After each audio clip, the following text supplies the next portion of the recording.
Bonsoir à tous et bienvenue dans ce journal de la rédaction. La mise en place du programme de sécurité routière 2021-2025 se poursuit. Les travaux d'une fourrière administrative ont été lancés aujourd'hui. Et dans la lutte contre le travail des enfants, une quarantaine d'entre eux, victimes de traite, ont été interceptés à Kossou. Ils étaient pour certains en provenance du Burkina Faso. Le festival Coming to Côte d'Ivoire a été lancé. 3 jours de festivités pour vanter les attraits touristiques et culturels de la Côte d'Ivoire. Dans le cadre de la stratégie nationale de sécurité routière 2021-2025, le ministre ivoirien des Transports, Amadou Koné, a lancé ce vendredi les travaux d'une fourrière administrative située au niveau de l'autoroute du Nord au PK22. Fruit d'un partenariat public-privé, les travaux vont coûter un peu plus de 3 milliards de francs CFA. District d'Abidjan, autoroute du Nord PK22. Ce site, situé entre la capitale économique et Atingué, va accueillir dans 18 mois une fourrière administrative, fruit d'un partenariat public-privé. Une infrastructure qui s'inscrit dans le vaste projet de la stratégie nationale de sécurité routière 2021-2025, impulsée par le ministère en charge des Transports, avec pour objectif principal de réduire considérablement le nombre d'accidents. Une des grosses difficultés dans la lutte contre l'incivisme sur nos routes, c'est que nous n'avons pas encore de véritables fourrières. Tous ceux qu'on prendra qui n'ont pas le contrôle technique et qui seront amenés ici devront avoir leur contrôle technique sur le site avant de sortir.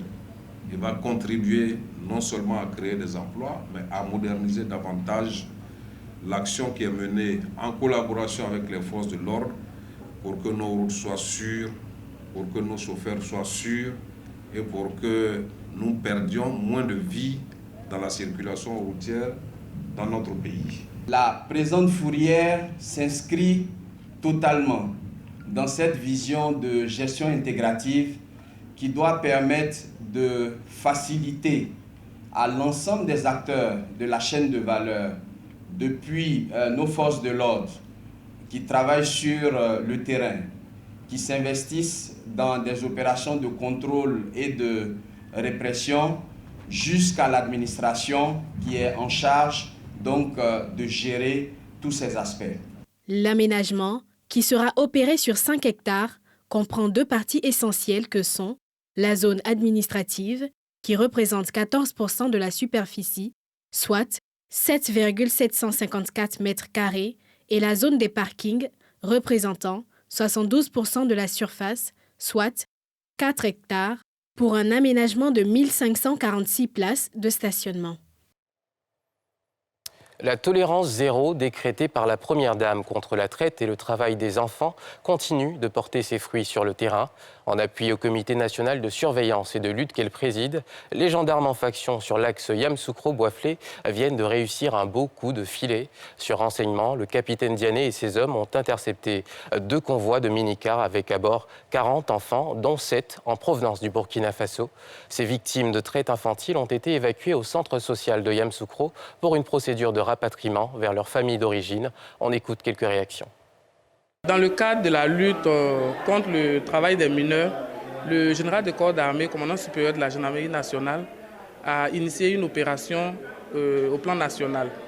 C'est ainsi que dans la nuit du 12 août 2021, nous avons intercepté 2 véhicules à bord desquels nous avons trouvé au total 40 mineurs pour une destination douteuse.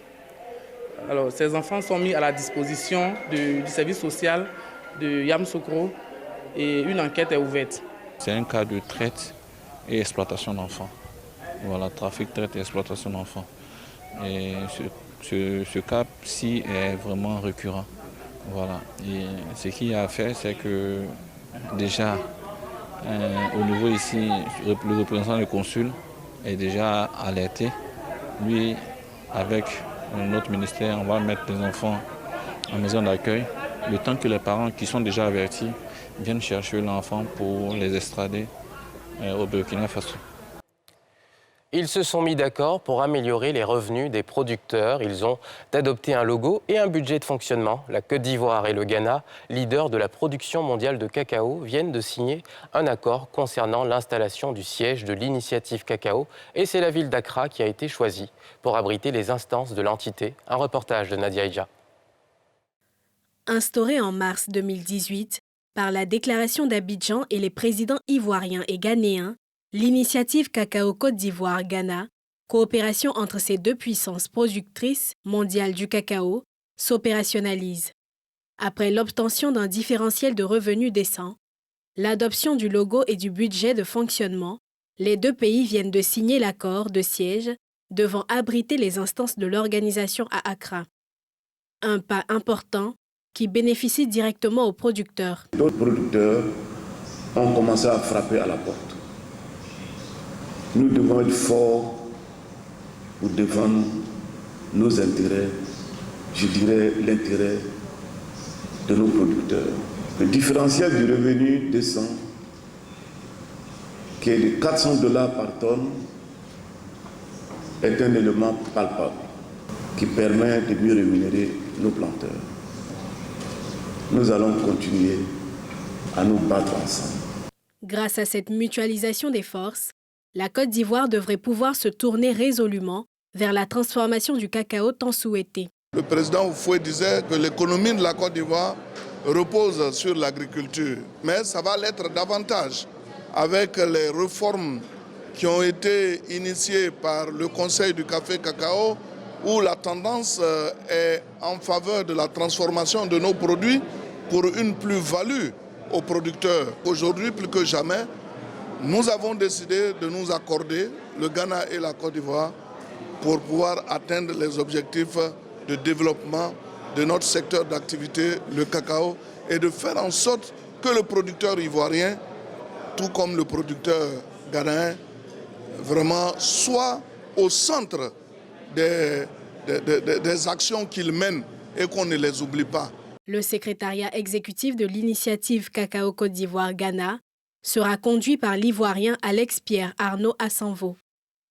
Avec son équipe, il aura pour mission principalement de défendre les droits des producteurs en assurant par exemple un différentiel de revenus décent. À ce jour, ce différentiel de revenus décent est fixé à $400 la tonne, soit une prime de 200 000 francs CFA à reverser directement aux producteurs sur la tonne de cacao. Il y a un mois, les syndicats avaient suspendu leur mot d'ordre de grève après la signature d'un protocole d'accord avec le ministre de la Santé.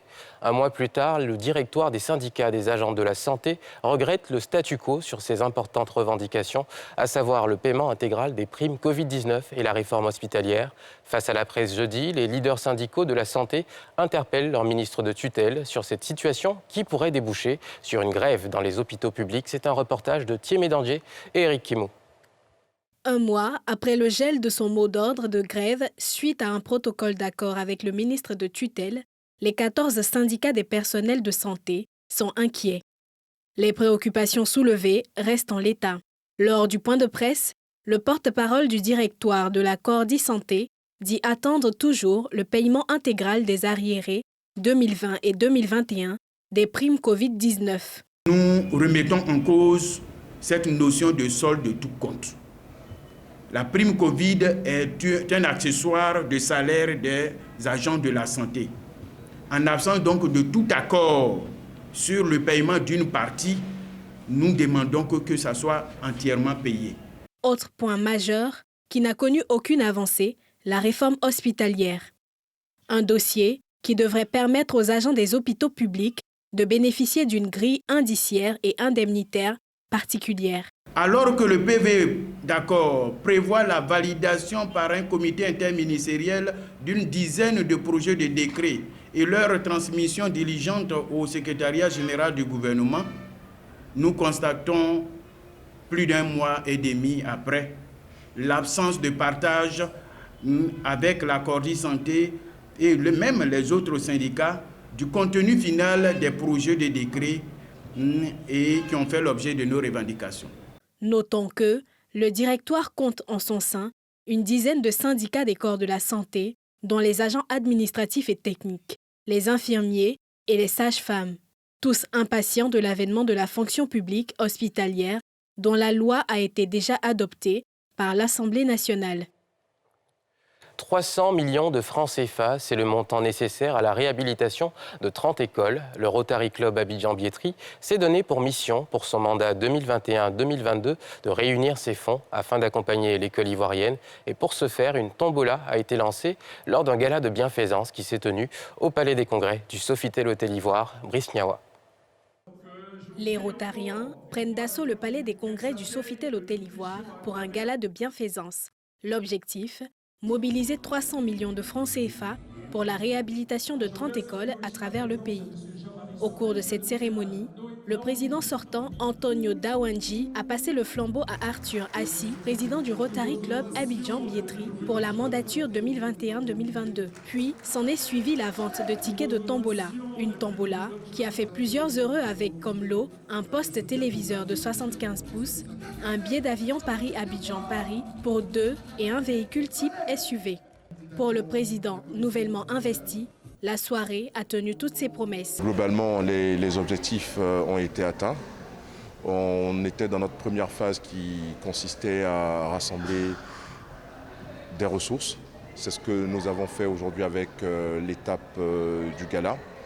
Nous profitons de ce micro pour remercier l'ensemble de tous les partenaires qui nous ont soutenus dans cette grande démarche. Représentant la ministre de l'Éducation nationale et de l'alphabétisation à ce gala, Mamadou Binaté, directeur de cabinet, a salué l'initiative du Rotary Club Abidjan-Biétry et rappelé les ambitions du gouvernement quant à l'amélioration des conditions et du cadre d'études en milieu scolaire. Le président de la République, son Excellence M. Alassane Ouattara, a inscrit les thématiques de l'éducation et de l'alphabétisation au cœur des priorités de l'action gouvernementale. Il appartient donc à tous, quel que soit notre secteur d'activité, nos obédiences politiques et religieuses, de faire de l'école ivoirienne une référence, et cela dans la transparence et dans l'équité. La réhabilitation des 30 écoles s'inscrit dans l'axe stratégique 5 du Rotary Club international. Le lycée technique de Cocody débute sa réhabilitation. Ces travaux entrent dans le cadre du programme d'urgence de réhabilitation et d'équipement des établissements de formation professionnelle de Côte d'Ivoire. Le ministre de l'Enseignement technique, de la formation professionnelle et de l'apprentissage a procédé le 11 août au lancement des travaux de la première phase de réhabilitation. C'est un reportage de Pierre Dipomela et de Mathurin Badet.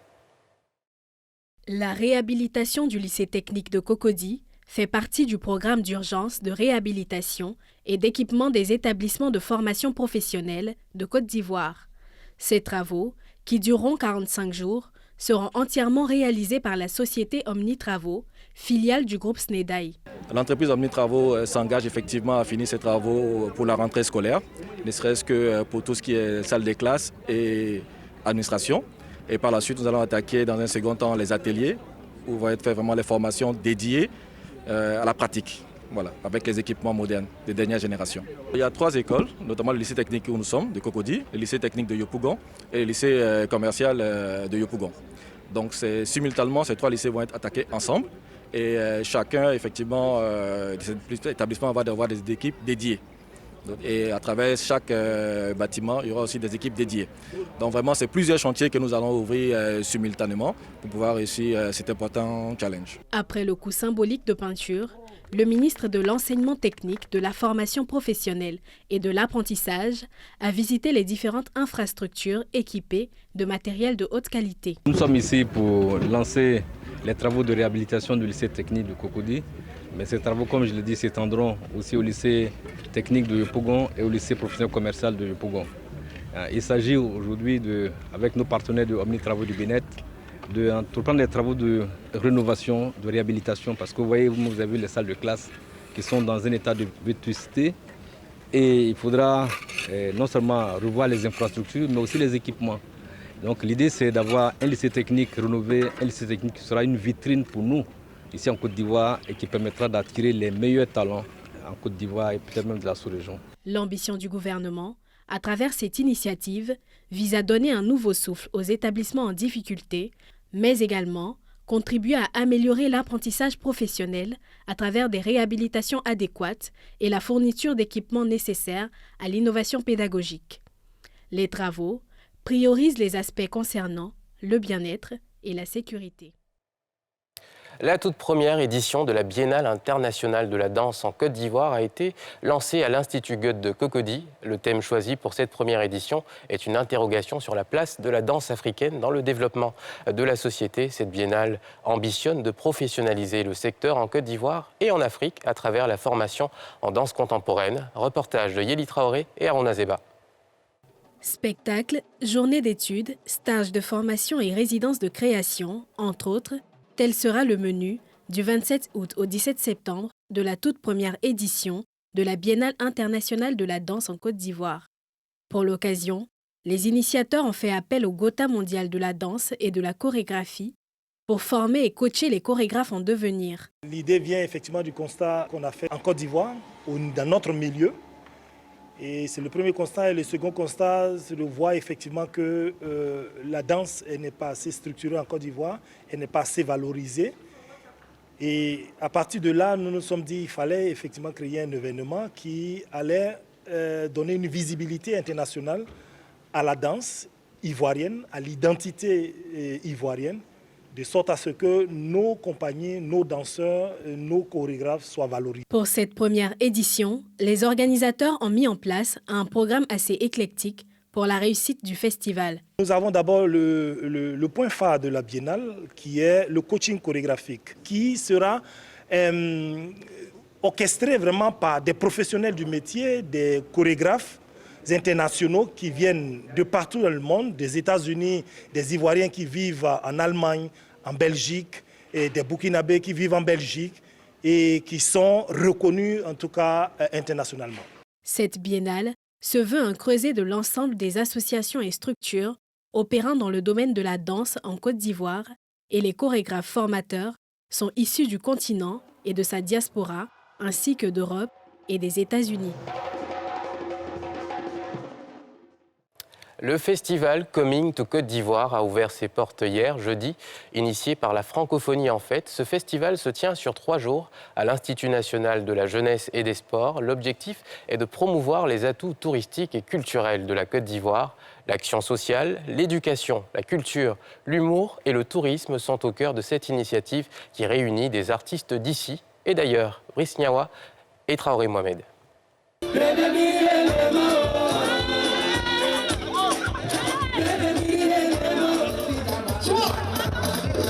Ambiance de fête à l'Institut national de la jeunesse et des sports. C'est une activité qui permet de relancer les activités culturelles après cette période de pandémie qui nous a tous recroquevillés. Il fallait ce genre d'activité pour relancer les choses, pour faire vivre à nouveau le monde culturel. Et c'est une chose d'ailleurs que j'encourage pour les autres pays. Ça permet de vendre l'image de la Côte d'Ivoire et la culture ivoirienne en gros. En fait, déjà on vient découvrir de nouveaux artistes, parce qu'on ne connaît pas tous les artistes ivoiriens, voilà. Et c'est l'occasion aussi de se retrouver entre nous, parce que c'est la première fois qu'on se retrouve en Côte d'Ivoire entre copines. C'est très important, surtout pour nous les jeunes de Côte d'Ivoire. Voilà, c'est très important aussi de soutenir ce genre de projet. Donc c'est pourquoi moi je suis là. Et puis pour me distraire aussi, comme ce sont des vacances, donc c'est le moment opportun même pour la jeunesse de participer à ces mouvements-là. Coming to Côte d'Ivoire, un événement culturel et social avec pour objet de vendre le produit Côte d'Ivoire et son potentiel touristique. En toile de fond, une action sociale en faveur des personnes handicapées et des orphelins. Les awards, on va garder le suspense, mais comme je l'ai dit là tantôt, nous avons une bonne levée de fonds qui est en cours, une activité avec notre ambassadrice Emma Louès, on a Gou, on a Thibaut Travail, on a vraiment tout le monde sur ce projet-là et on espère le mener à bien. Le menu, des prestations d'artistes venus de Côte d'Ivoire et d'ailleurs, mais aussi de l'humour, avec ce qui se fait de mieux en la matière. On est parti en boîte, et puis le petit ami, have you seen my beautiful baby? Have you seen my tomato baby? Puis pourquoi la boîte dit, ça c'est bon, c'est bon, c'est bon. Have you seen my beautiful baby? Have you seen my tomato baby? Quand tu as diminué, tout comme ça. Et sur la scène, les prestations s'enchaînent pour le bonheur du public. On va faire un show. Je serai sur scène avec une chinoise, voilà, qui est habillée au t-shirt de Arafat DJ, parce qu'aujourd'hui c'est un événement aussi particulier pour cet artiste-là qui a beaucoup marqué la Côte d'Ivoire. Donc on sera sur scène pour donner une prestation de rire, en humour, pour faire plaisir à la Côte d'Ivoire. La Côte d'Ivoire abrite en septembre la 41e journée mondiale du tourisme. Et le festival Coming to Côte d'Ivoire se positionne comme une plateforme de promotion de cet événement international. Et c'est la fin de ce journal. Merci de l'avoir suivi. On se retrouve lundi à 19h50. Mais l'information ne s'arrête pas. Vous avez rendez-vous dimanche avec Evelyne Débat dans NCI 360. Bonne suite de programmes sur NCI et passez un excellent week-end.